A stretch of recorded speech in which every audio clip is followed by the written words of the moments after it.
Good evening, everyone, and welcome to the MIT EMBA Business Analytics panel.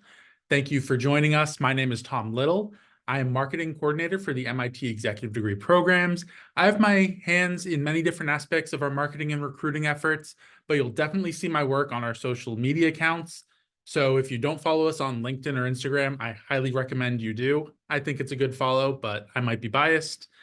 Joining me tonight are my colleagues, Chrissy Delore, who you'll hear from a little bit later, and Mike McCauley, who is making sure technical aspects of tonight go as planned.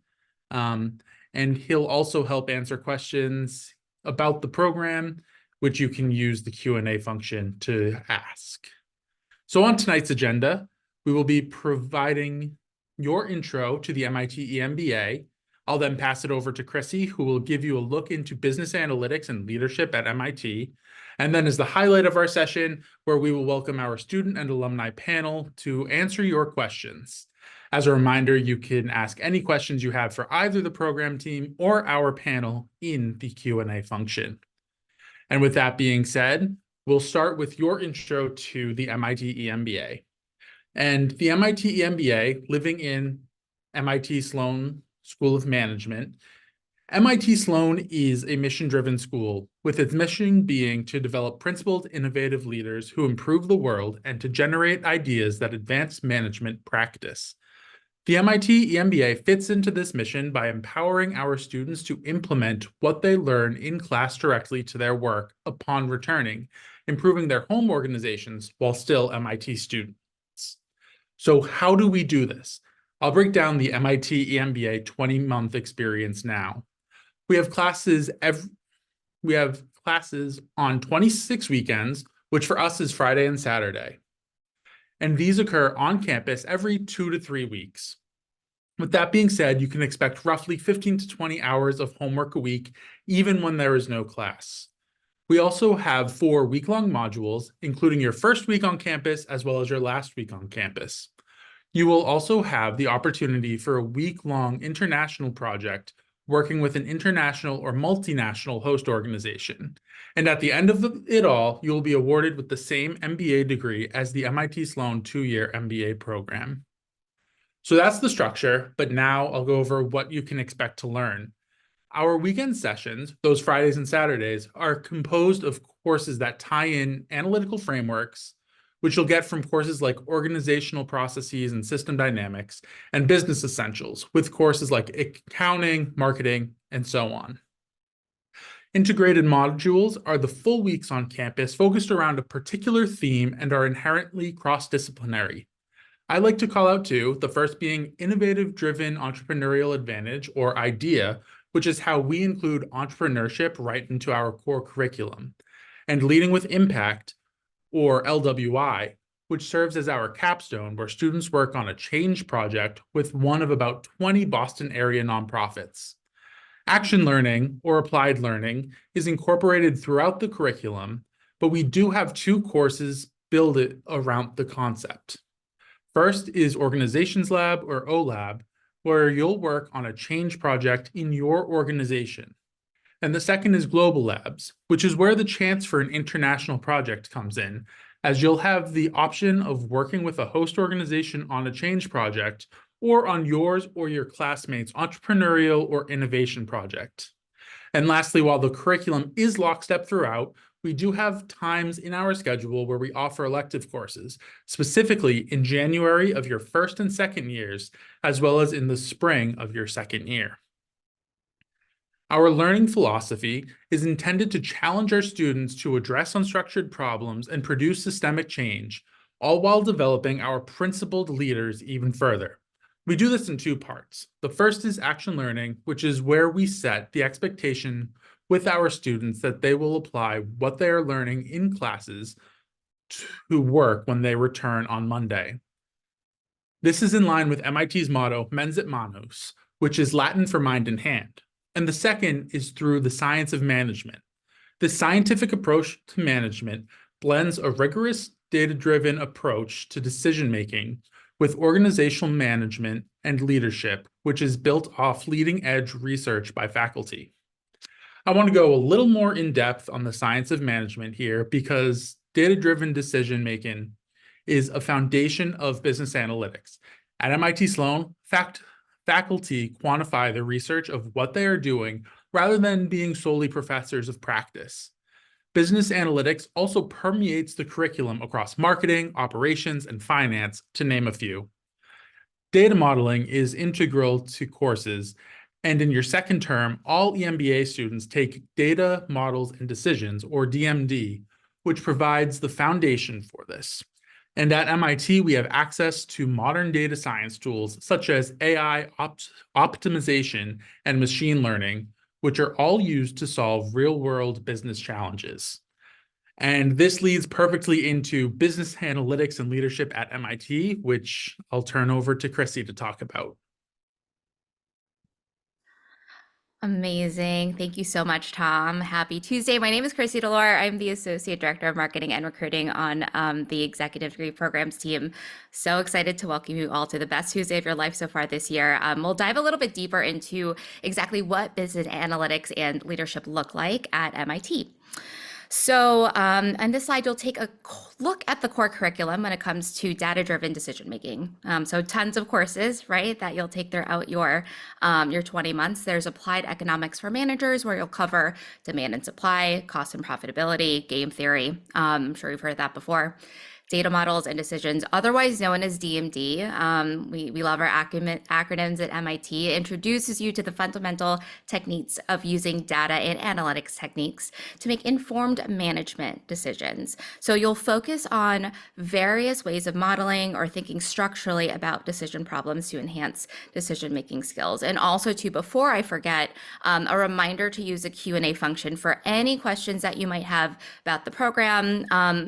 And of course, too, once we bring our panel on screen, you can use a Q&A function there. In financial accounting, you'll cover financial statements and cash flows, revenue recognition, acquisitions, long-term debt. And in system dynamics, a class that you may have heard students and alumni talk about in other events, includes things like mapping and modeling dynamic systems, growth dynamics analysis, and capabilities and pathologies. I'll say, like anecdotally, systems dynamics is a class that so many of our students and alumni really credit as learnings that they continue to use in their jobs, regardless of where they're at in their career, right? Regardless of how many years it's been. So keep that in mind. Operation management will teach you capacity analysis, inventory control, revenue management. Leading in a global context, LGC covers growth theory, inflation, banking regulations.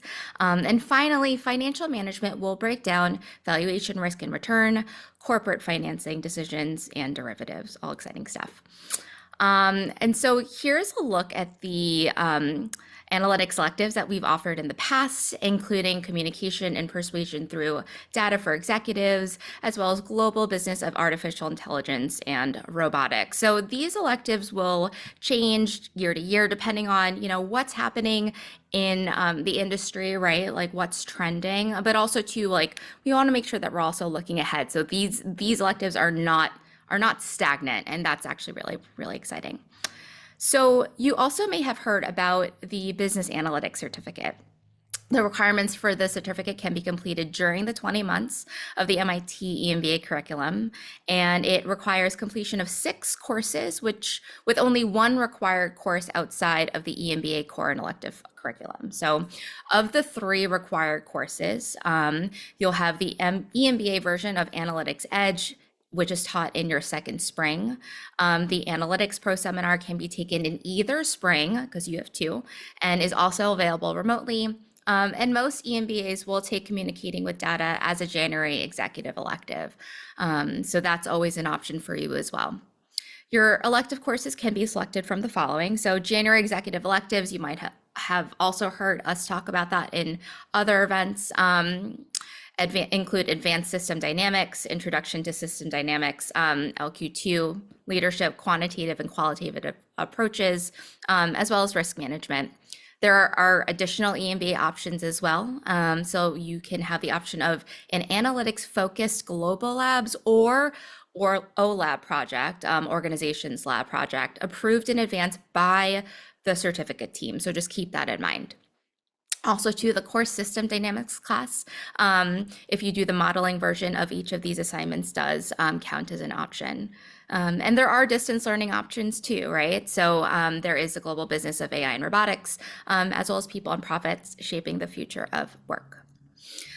I'd also like to highlight our faculty. So Georgia Parakis, who's currently our interim dean at MIT Sloan, she teaches courses and performs research on analytics, optimization, dynamic pricing, revenue management, and supply chain, among others. She's very busy, very accomplished, and very talented. Our students always speak so highly of her. She's wonderful. So she's taught students across all programs within MIT Sloan and MIT, but for the past few years has been really focused on the MIT Executive MBA program, teaching data models and decisions. So again, DMD. She's widely recognized by her students through multiple teaching awards and by her peers through other recognition through flagship journals of her field. And her research focuses on the theory and practice of analytics with an emphasis on solving complex and practical problems in pricing, revenue management, supply chains, logistics, and energy applications, among others. Moving on, this is John Sturman, who developed the widely recognized C-ROADS climate change simulation modeling software in global climate summits. He also runs a simulation during systems dynamics. So another fan favorite among our cohorts. And so, yeah, with that, I would actually like to, since we like to move through the information session so we can get to your questions. And again, another plug for that Q&A. I'm so excited to welcome our three amazing panelists we have here with us. I'll ask each of you to introduce yourselves, unmute, say hi. Please include your full name, your class year, and title and company, and we'll go in alphabetical order. So Damien, we'll start with you. Hello, everyone. I'm Damian Green. I am EMBA 2025 class, currently in my first year. VP of Front Office Technology, and I do project management, and I work at Tudor Investment Corporation in Stamford, Connecticut.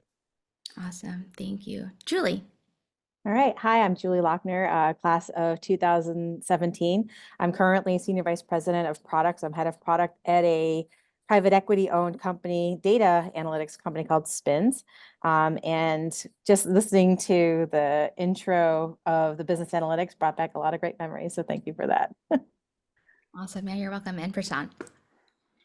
Hey, good evening, everyone, and thank you for having me. My name is Prashant Prasanna. I'm based out of Washington, D.C., work with Deloitte Consulting at the confluence of applied AI in the public sector, strategy and product management. And at Deloitte, I wear a couple of different hats, one that generates revenue and one that actually creates innovation and products. So I'm glad to be here. Amazing. So we'll kick things off. It's a question that I like to start with every time we get to interact with our panelists. Why MIT? Why the MIT EMBA? And, if you can figure out a way to also include this, why was now the right, why did you apply? Why was now that right time that you applied? And whoever wants to take this, feel free to just jump in. I can take this one. I think for me, I've been working in industry and technology at financial services companies for many years, and I've moved up in the ranks and kind of grown within various organizations and put into more leadership positions and whatnot, which has been great. But I think coming back to making the decision to go back to get my MBA was geared towards me getting a more structure around some of the things I learned practically in my organizations, the organizations I've been in, being able to put practical and theoretical concepts around them, and being able to then go back and apply some of those learnings in school. So that was a big part of it for me. And MIT in particular, I looked at a few schools, but MIT was the only one that really stuck out to me as where you can actually put these things into practice day one, right? That was also a big draw for me as well. Awesome. Thanks. I'll go next. So let's see. So the first is why MIT and why now? So if I look back to when I started the search, there was particular technology. So I'd done 8 startups over my career, had been acquired by a large company. So really flip-flop between either being a CEO of my own startup to being acquired. And one of the things that I learned along the way was that there were definitely things that I was doing wrong. And at the time when I was in between being acquired and looking for the next opportunity, I was sponsored to join the EMBA program through the company I was working for, which was a great opportunity. But why MIT specifically? So one of the startups that I was at was really about looking at wearable device technology. And there was technology that was being developed through MIT Media Lab that was in particular quite interesting and aligned with the projects that I was working on around, working with children with special needs and epilepsy. So being able to be closer to the MIT Media Lab, getting closer to that research angle, and also being part of, a startup community, those were really the big 3 things for me specifically for MIT. And I'm also in the Boston area, so it's always an icon to participate in the MIT program.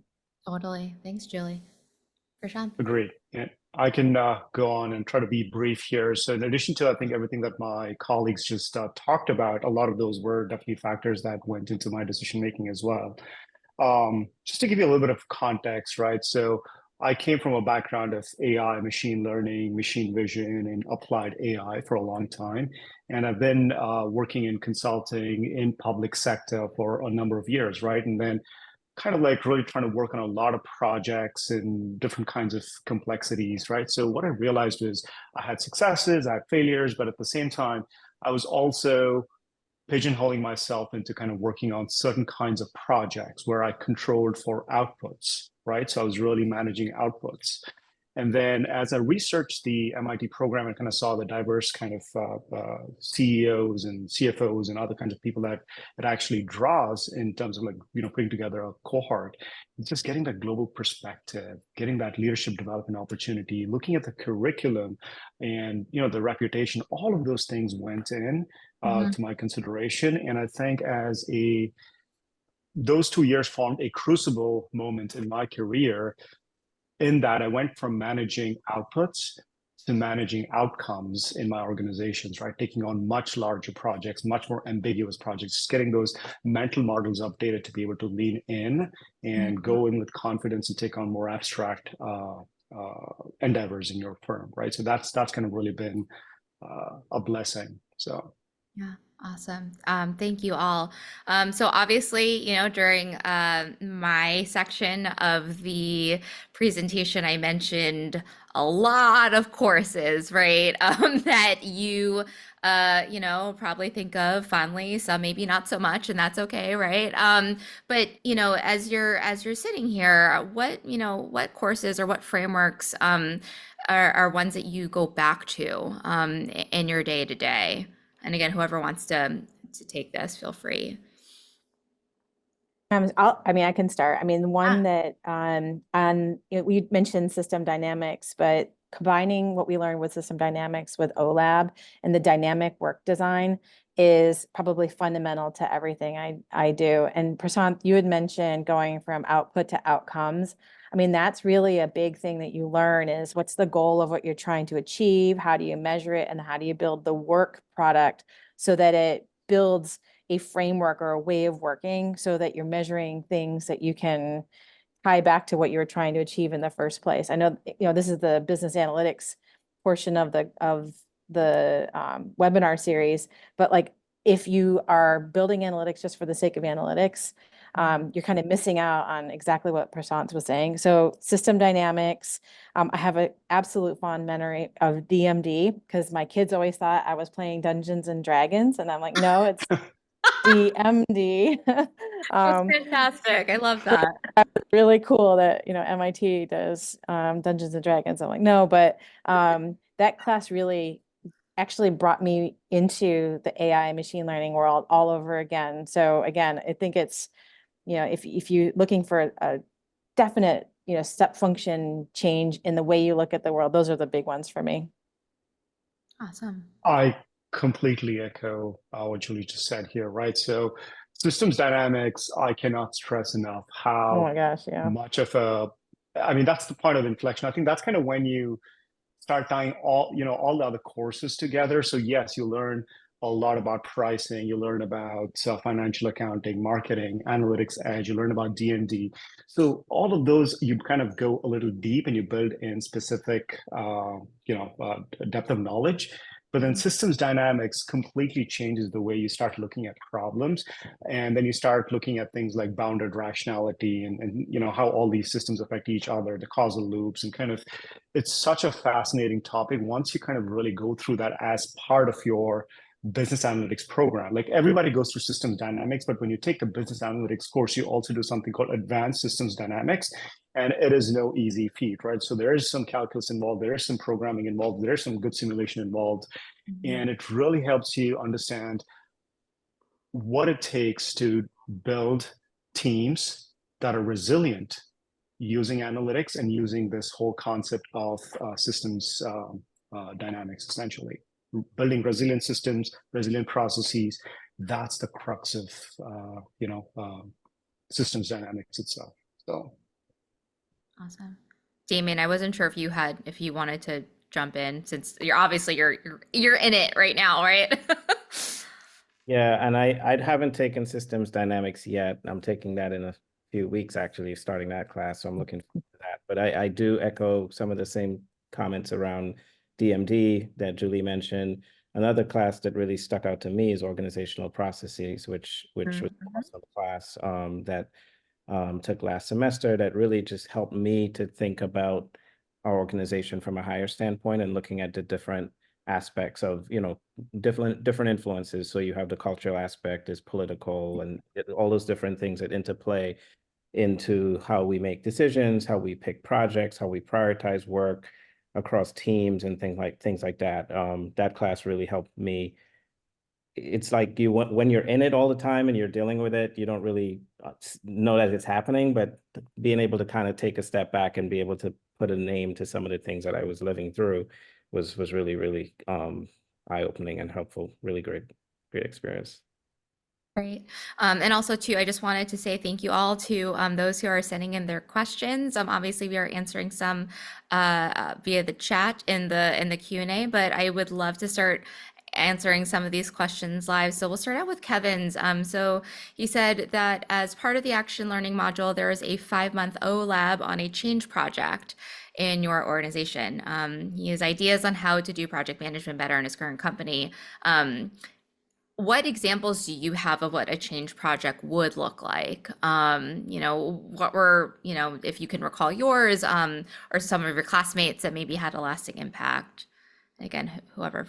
I mean, I can mention mine. One of the things for me that I took on as a change project for OP was really just the way we and I don't want to knock my company too much, but we don't always do a great job at how we prioritize work. I mean, we have a team of developers across different regions that we need to assign work from, our project front office, our middle office, our operations teams, and different groups within the organization.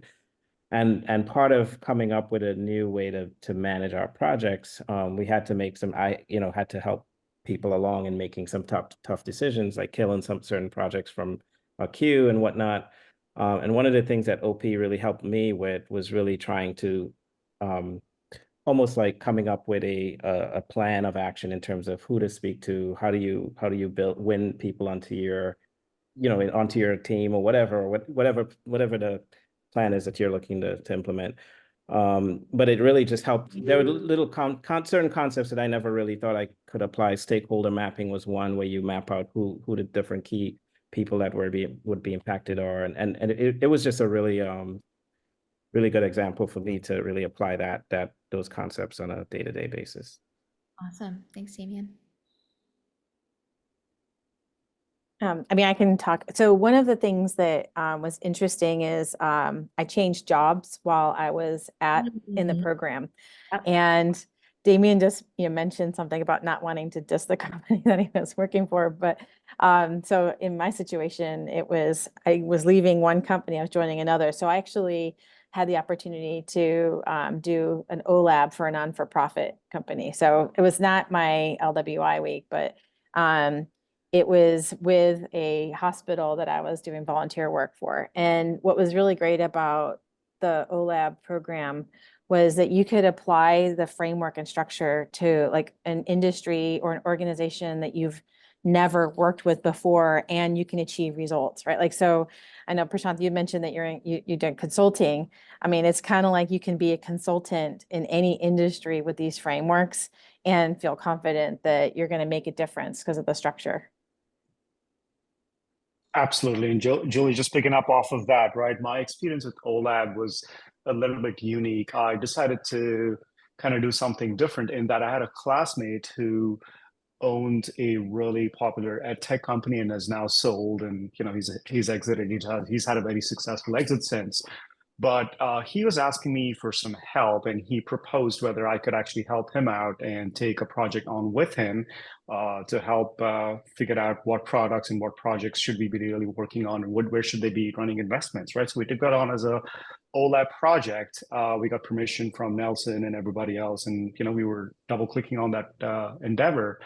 And one of the key things you'll actually learn, and I won't give the secret sauce away here, but there's this framework of go, see, assess, ask why. Sometimes when you come across things that don't work, as long as you know what success is and you've defined what success looks like,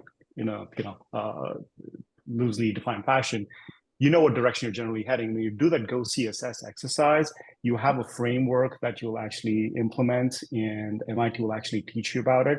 And that was really helpful in teasing out the root causes. And then, some of the root causes are like some of the silliest things that you'd ever think of, right? So, and when you uncover that and you start peeling back the layers of the onion, you're really quickly then beginning to have the snowball effect in terms of building out a solution that works, a solution that can scale, and a solution that can actually help meet your end goals and whatever your success criteria might be. So it was a analytics meets OLAB kind of an exercise for us, in that it was very different. And my friend was able to reduce at least about 30% of his SKUs that he shouldn't have been focused on in terms of making investments, right? So that's an example. So awesome. Thank you. Cool. I'm going to turn it now to Robert's question, which I really like. How does MIT grade success in OLAB when every organization is unique and the results will be subjective? I also love that, it's always interesting seeing what people who have not, who aren't in the program, like what they're anxious about, and you can kind of see that. But yeah, like, how are things assessed when, you are bringing so much of your actual jobs, right, into all that you're doing? I mean, I'll start. I mean, just because I think this is kind of like the benefit of the MIT program and the skill of the professors. They really understand a lot more than what they're teaching, right? You can come to them with just about any business problem and they can apply the framework and help coach you on it. The way that I interpreted the grading is, like, are you grasping the concept?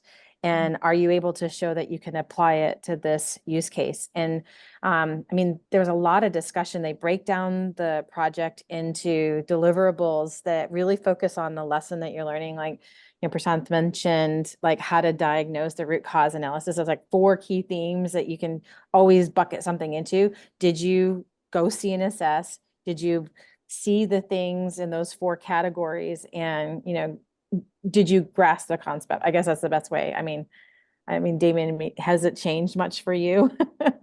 No, I think that's kind of the general theme across all the classes, and I think it's really making sure you understand the concepts, understand how to apply them in different use cases, and really, I think one of the things even the TAs help a lot with is really helping you to expand your thinking. So a lot of times I would see something kind of through a small lens, narrow view, but because there's such a plethora of like skill sets within the class and even in the staff and whatnot, they really help you think, okay, well, what did you look at it this way, or did you consider these different concepts? And it really is really refreshing to have that experience. Yeah, and I'll add a quick 10-second on this, right? So like my colleague said here, right? So success can be defined as, defining what you want to achieve and ultimately getting gold based on whether or not you achieve that. But in this case, in the OLAB, it's not about whether you met your objectives. Success here is, did you actually learn? Did you actually apply? Do you now know what isn't working and what you actually need to focus on, or what the organization needs to focus on over the next 6 months or the next year, right? So it's actually being able to extract those insights and being able to show that. So some of us actually had met our objectives. Some people didn't meet their objectives, but they were able to understand why they didn't do that and what it's actually going to take to be able to make progress towards those goals. And all of them are viewed as success. It's a successful application, and it's not going to be an easy task for sure. So, yeah. Well, and I think also you brought up something that, like, the whole idea of the frameworks is to scope things down into really bite-sized chunks. So if you're in software and things, the term iterative development, I mean, you're really coached into breaking down a problem to something that's so small that you can complete in 2 weeks. So you're not being asked to do like a PhD level type project in a very short period of time. They really make you think about, well, can you do this? Can you execute it? Can you test it and measure it? So it's also part of, I think, why it's easier to grade those, because you are breaking it down into something that's very bite-sized chunked. Awesome. Thank you so much. I'm sorry, I'm just getting distracted. There are a lot of great questions coming in here. I'm going to go to Raphael's next. So in a fragmented industry where different parties own different pieces of data, right, such as food service, CPG, how do you build an analytics mindset or data-driven culture when coming across the right data and technology is so difficult? And I will say that this is something that comes up often during interviews, right? Where, us on the interviewer side we do want to know, like, how are you looking at your data now? Like, what is actually being utilized now? So as you are, so like for moving from the being an interviewee, right, before you get into the program, but now you're in the program, you're out of the program, and you're taking all these learnings, like, how do you build that? How do you continue to build that mindset? And I guess too, I think for me, how do you continue to help educate other people, right? Because it's one thing if I think that if you have the right data, but how are you also sort of helping your colleagues and your peers and the other stakeholders, right, that you're working with and getting their buy-in with the data that you're looking at? Sorry, that was a word salad. I mean, I have a short answer, but I'm sure my colleagues have it. I mean, for me, it's again, going back to the structured problem solving, one of the first things you learn is how to define the problem statement. So when you are approaching a problem, the first thing you have to figure out is, can you define the problem statement in a quantifiable way so that becomes the way that everybody frames the solution or how they work around it. So that in and of itself is probably like the first thing that you can do, is making sure that everyone understands like what a problem statement is and what problem you're solving with a measurable component. And that's like integrated into everything that you do in these OLAB program and such. 100%, right? And I think we run into this issue all the time in consulting, right? When we work with large federal agencies or clients, a lot of them have these issues, and that's one of the reasons why we're at the table as well. One of the things we have to bring in is this mindset of, this whole OKR framework, right? This objective key results, this whole framework that really helps clarifies things of what success looks like and what are the drivers of success, and how each organization and each stakeholder views success differently, right? So bringing data together, tying data together, pulling out the right insights, that could be a technology problem as much as it's an organizational change problem, right? So getting the stakeholders to talk to each other, what is it actually going to take? How do you actually have, like the CISO speak with the CIO and, to share their data, different kinds of, issues that we've had. So it's, again, going back to, I think, applying some of the learnings that you go through in the program, whether it's applying your things that you learn about how to handle politics, how do you bring in stakeholders, how do you communicate value to clients, and ultimately how do you tie all of those things together to really push forward towards success? Again, it's not just a data issue, it's not just a technology issue. A lot of the times it's really an organizational management, organizational change management issue that you really have to focus on. So Awesome. Thank you. Actually, I want to jump to Ryan's question, and I'm going to throw it to you, Damien. You're actually you're in it, right? So, and of course, Julie and Prashant, feel free to weigh in. But what lessons, did you learn in the program that you couldn't wait to apply on Monday in your career or your holistic life? We obviously at MIT, we are all in on the action learning component of the culture, right, of all the programs, but with the EMBA specifically, you are still working full time, but you're back in school and you have this knowledge that you didn't have, right, during your undergrad career. Maybe when you were younger, you don't have all that perspective. So, Damien, if you can kick us off, like, do you have an example of something that like you like learned it over a class week and you're like, okay, like that's what I'm bringing in to work.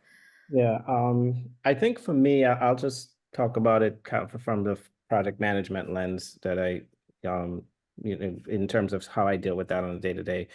So one of the things I realized, and I didn't, obviously I kind of going through it and dealing with it, but not really knowing that that's what you're dealing with. And what I'm describing is we have about 10 or so software developers, and we typically prioritize work across different streams of business units and whatnot for this group of teams and the software teams. And a lot of times we miss targets. We develop software that may or may not meet the needs of the users, and sometimes there's a lot of rework. And one of the things that really helped me to shine a light on that, I mentioned earlier, was the EOP class, was talking about the whole concept of firefighting and overloading teams and really doing adequate problem solution mapping before you take on a project. Those are the type of things that I learned in that class, and I was able to really go back and have a conversation with my manager and said, hey, look, this is a problem, and take a look at these projects. We've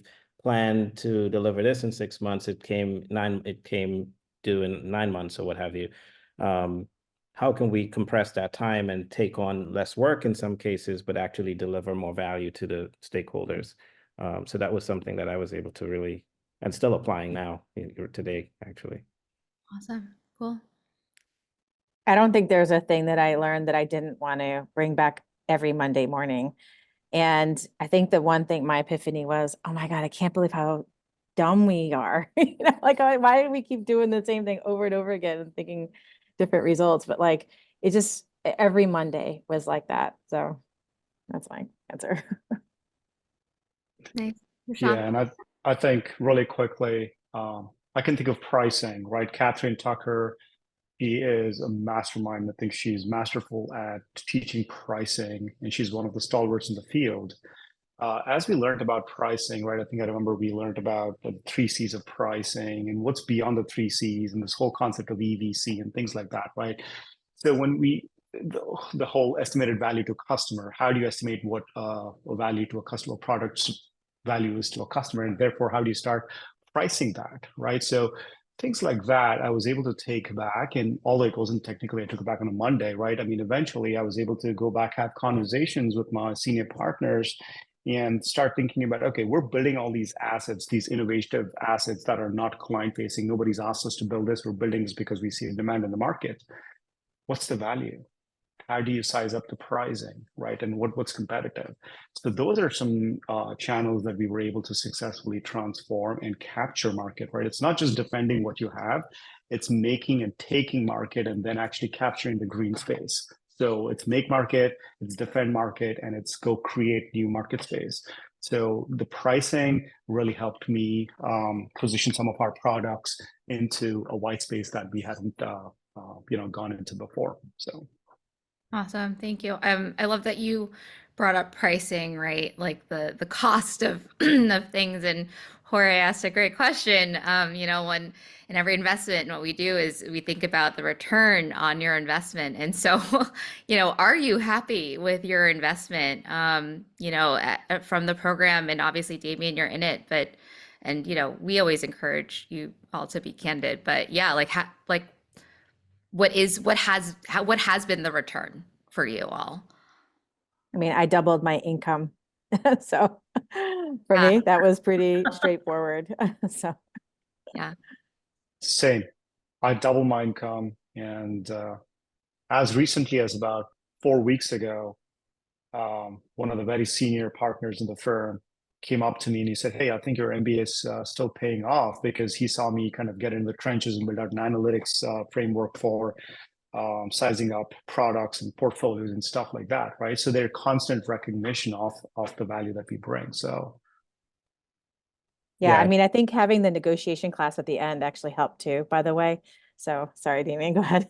I didn't really have much else to add. I was going to say I haven't doubled my income yet, but I do experience being, put into more leadership positions within the organization, which is great. And I think the being part of the program has, is helping to pay those dividends and put me in those rooms, which is great. So And I was also going to say too, right? Like ROI isn't always monetary, like I think that there's so much value in what you are getting out of it because of all the work that you're putting in, right? And like and we say this all the time. I say this in interviews, like you will get out of this program what you put in. So like be really conscious about for all of you that are joining us tonight, really be really conscious about sort of like why is now the right time for you, right? Because you want to make sure that, should you embark on this 20-month journey, that at the end there is something that you can take away. And so I actually I want to close with this question from the Q&A before my final question.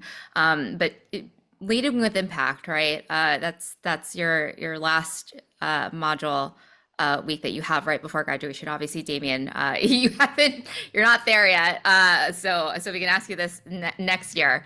But from Steve, so would one of you, so either Julie or Prashant, would one of you mind sharing more about your Leading with Impact project and, working with local nonprofits? Sounds like it would be an inspiring, fulfilling approach to learning. And I think it's intentional, right? Like why we do this at the end of that idea of giving back, right? After everything that you've put in. So if one of you have like a project that you'd like to talk about, feel free.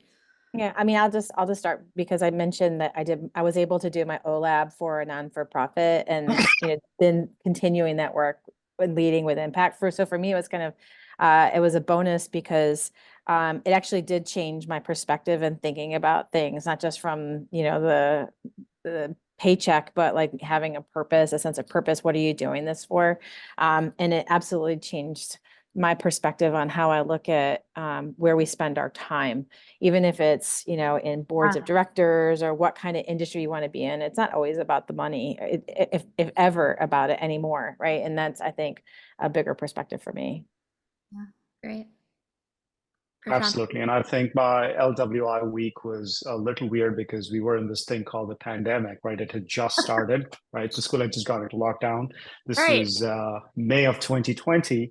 So it was all virtual that week, but we still had a very beautiful and meaningful engagement, right? Where we worked with this nonprofit organization that works with homeless veterans and kind of just working through those problems and trying to figure out how to solve for what the organization was aiming for, helped me open my mind to a completely new set of problems and a very meaningful set of problems that I now that I took and brought it back to me to my consulting work. And now one of the areas of focus I work with is with the SAMHSA, Substance Abuse and Mental Health, agency, and I also work with the Veterans Affairs Administration, serving on a number of mental health issues related projects that we work on. So that had been a pivotal point in me just seeing something that I wasn't aware of, or maybe I just heard about at a very superficial level. I just didn't know the nuances in the depth. And the LWI week actually helped open up some portholes for me, I guess, that I double clicked on. So Awesome. Thank you. And so the question that I always like to close out our events with, what is one piece of advice that you have for prospective, students, candidates that are joining us tonight from wherever you all are, who are looking to apply for the class of 2026. What would you like to leave them with? What is one thing that you wish you knew? What is something that you would tell yourself if you were in their shoes? Well, I would say when you think about the opportunity to be an MIT Management Sloan School student, it is a gift. And you have to think about it as any opportunity you have to take advantage of it, you deserve to be there because you're getting an opportunity that someone else isn't. Like, then you need to think about, like, is it purposeful? Are you giving back? Are you living, the motto of what the Sloan School, offers, thinking about, like, if you earn the right to be there, like, what are you going to do to give back, and be very purposeful with what you're doing with the program. Thank you, Julie. I would say, I think one of the things I'm quickly learning, and I learned kind of this day one, was really the relationships that you're going to build with the people in class. I mean, you have so much talent, and it could be very intimidating, I would say. But one of the things, as Julie mentioned, you're in the program, you're not there by chance, and you have something to give as well. So I think drawing on that knowledge and then also drawing on the knowledge of the people in your class is something that you should tap into as soon as you can, as often as you can, and these are like lifelong relationships that you're going to have. So I think that's one of the really great things about the program, aside from just all the material that you're learning. Awesome. Yeah, Thank hear, hear. Agree. And I'll follow along the same lines of what Damien was leading off of with, right? So which was, what can you expect when you get into the program, right? So one, this is an extremely competitive program, right? So you're going to find people from all walks of life, from all parts of the world come in, and they're going to be huge. They're going to be mega achievers. And you can expect to go in fully with some sense of, imposter syndrome, like on day one. And then you look around and you find out that the CEO or somebody who's had a successful exit or who's a venture capitalist who's your classmate has the same imposter syndrome too. And then you quickly find out that everyone's really humble, right? Everyone's there for a mission. And then as you go through these 2 years, at some point you go through a point of inflection in your relationships where you just go from being teammates to classmates to essentially family. And that bonding, that family actually transcends across classes, right? If I meet Julie in the future, I know she's just part of the EMBA program, she's part of family, and we treat each other that way. That's the respect and that's the camaraderie that we have, and that translates into professional advice, personal advice, all kinds of collaborations that have come about since then. So Any day this for is truly Sean. a special place. So, Any day. Right. That's true. Yeah. Damien, Julie, for Sean, thank you all so much. And yeah, just to echo that, I think this is why I love what I do here on this team. I love to hear, your stories. I love to get to travel and you have people who are, current students and alum from different years who don't know each other, but might live in the same city and they've never met before. And then they're meeting each other there at these events, and prospective students. And, your world opens up so much more. And we on the program team get to, bear witness to your journey, right? And in turn be a part of it too. So thank you to the three of you so much for joining us tonight. And before we let everybody else go, we do have some housekeeping items as we always do. So our final deadline is fast approaching on May 2nd, 2024. So that's a Thursday. And note that all of your materials, so every single part of that application, including your recommendations, need to be submitted by 11:59 p.m. Eastern time. Please make note, if you are not in the Eastern time zone, that you need to make sure that you note that deadline. But also note that we will continue to accept rolling deadlines up until June 1st, as long as there's space in the class. So, but I just highly recommend that you push submit as soon as you can. We also have 2 final events. We are winding down our season. So this week on Thursday, we have our very last Program Insights event that is hybrid. So if you can make it to the Cambridge area, we hope to see you in person. Mike and Tom will be there, or hopefully you can join us virtually from wherever you are. That's why we do these hybrid events and these virtual events. And also too, our very last LinkedIn Live will be on Tuesday, April 29th. It'll be an Ask Me Anything with John Upton, who he is a member of the class of 24. So he's about to graduate. So if you have any questions that you'd like to ask him, feel free to join us then at noon. And then on behalf of myself, Tom, Mike, our amazing panelists, thank you so much for coming. This is our last, fully virtual Zoom webinar of the season, right? Aside from the hybrid on Thursday and the LinkedIn Live. But thank you so much from the team. We hope to see your application to the MIT EMBA class of 2026 by our final round deadline on May 2nd. Have a wonderful rest of your day, your evening, and hope to see you soon. Bye, everyone.